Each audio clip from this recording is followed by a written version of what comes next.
कपड़े धोने वाली बहू। शादी के पहले से ही विभा को कपड़े धोने का बड़ा शौक था। कभी नल के नीचे तो कभी तालाब के पास। अरे मेरी नीली वाली लुंगी नहीं दिख रही है। विभा की अम्मा, कहाँ रखी है लुंगी? अरे वो तो विभा ने परसों ही धोकर रखी थी आपकी अलमारी में, देखो वहीं होगी। वो ना मैंने आज धो दी, मुझे लगा कि गंदी हो गई होगी। अरे कैसे गंदी हो गई थी? उसे तो मैंने पहना भी नहीं। हे भगवान, इस लड़की के कपड़े धोने की आदत से परेशान हो गया हूँ मैं। जितना तो घर में राशन नहीं आता, उससे कहीं ज्यादा डिटर्जेंट पाउडर का खर्चा है। इसकी शादी करवा दो, शादी जाए अपने घर में ही करे काम, फिर चाहे घर के कपड़े धोने हो या पूरे गांव के।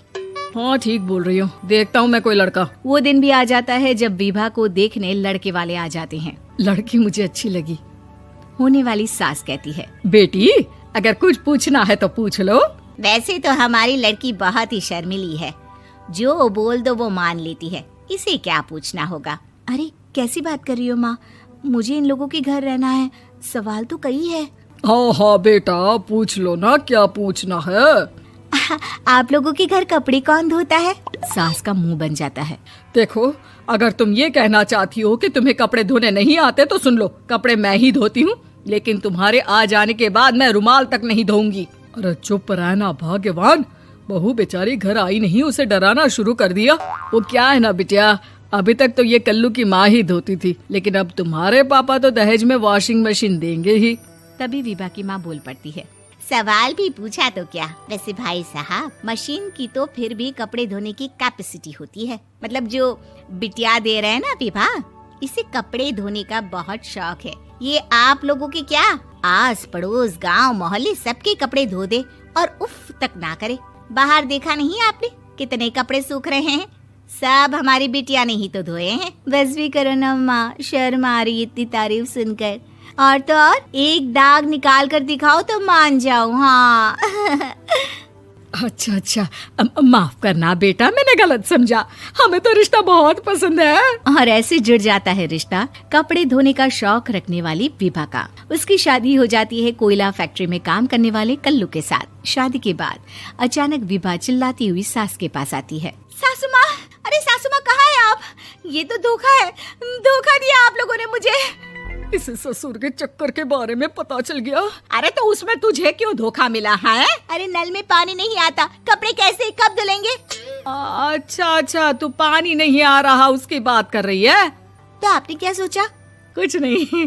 अच्छा, तेरी माँ ने कहा था कि कपड़े धोने का शौक है तुझे, याद आया मुझे।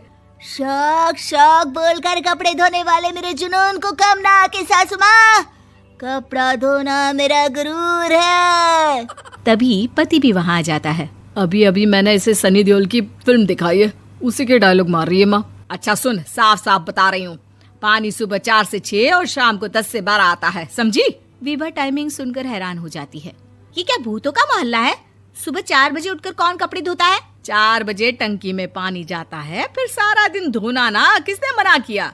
अरे कैसी बात कर रही हैं? 200 लीटर की टंकी में कितने कपड़े धो लूंगी मैं? सुबह ही उठ जाऊंगी मैं। अब क्या था, विभा सुबह 4 से लेकर रात के 12 बजे तक कपड़े ही धोती रहती। एक रोज सास पड़ोस से निकलकर कहीं जा रही होती है कि साथ वाली कहती है, हाँ कल्लू की माँ, जरा ये बताओ कि 2 साड़ी है, 2 ब्लाउज और एक पेटीकोट और एक नाड़े वाला लंबा कच्छा। हाँ तो? अरे तो क्या, कितना लोगी धुलाई ये बताओ। धोबन दिख रहे हैं हम क्या? हमारे पति सरकारी नौकरी से अभी रिटायर हुए हैं और बेटा सुपरवाइजर है कोयला फैक्ट्री में। धोबन समझ रखा है हमें? हाय रे कल्लू की अम्मा, माफ कर दो, वो तो मोहल्ले में यही सब बता रहे थे कि तुमने बहू को कपड़ा धुलवाने के काम में लगा दिया है। सास को पड़ोसन की बात सुनकर गुस्सा आ जाता है। वो घर पहुंचती है जहां घर के बाहर ही इतने सारे कपड़े सूख रहे होते हैं जितने कि किसी धोबन के घर पर। अरे ओ कल्लू की दुल्हन, बाहर निकल। माँ जी यहीं आ जाओ, बाथरूम में चादर धो रहे हैं हम। अरे अभी हम धोते हैं, तुमको बाहर निकलो। ये आस पड़ोस वाले बोल रहे हैं कि हम बहू से कपड़े धुलवा कर उसे कपड़ा धोने वाली बना दिए हैं। अरे छोड़ो ना माँ जी, किन लोगों की बातों में आती हो? आस पास के लोगों का तो काम ही होता है कि वो किसी तरह सास बहू को लड़ा दे। बहू सारे घर के कपड़े धोती है, ये क्या कम है? बोलिए।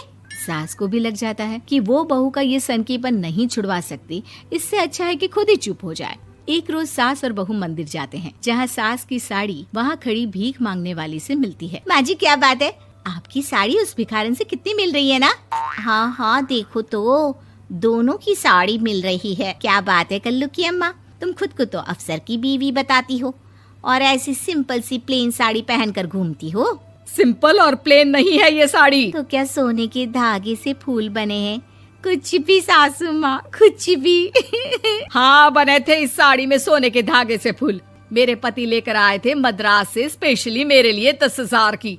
ताहे भाई साहब इस भिखारन के लिए भी सेम टू सेम साड़ी लेकर आए होंगे 10,000 की। सास उस वक्त तो कुछ नहीं कहती, लेकिन बहू के साथ घर आती है और अलमारी से एल्बम निकाल कर लाती है। ये साड़ी देख रही है, ये वही साड़ी है जिसे मैंने अभी पहना था। इस साड़ी में ये जो चमकदार फूल दिख रहे हैं ना, ये सोने के धागों से काढ़े गए हैं। लेकिन तू लोकल वॉशिंग मशीन ब्रश से घिस घिस कर सारे फूलों को निकाल कर साड़ी प्लेन कर दी। मुझे माफ कर दीजिए सासू माँ। और तो और, जब मैंने तुझे तेरी गलती के लिए कुछ नहीं कहा, लेकिन तूने तो सबके सामने मेरा मजाक ही बना दिया। क्यों? बहू को समझ में आ जाता है कि अब से उसका कपड़े धोना बंद।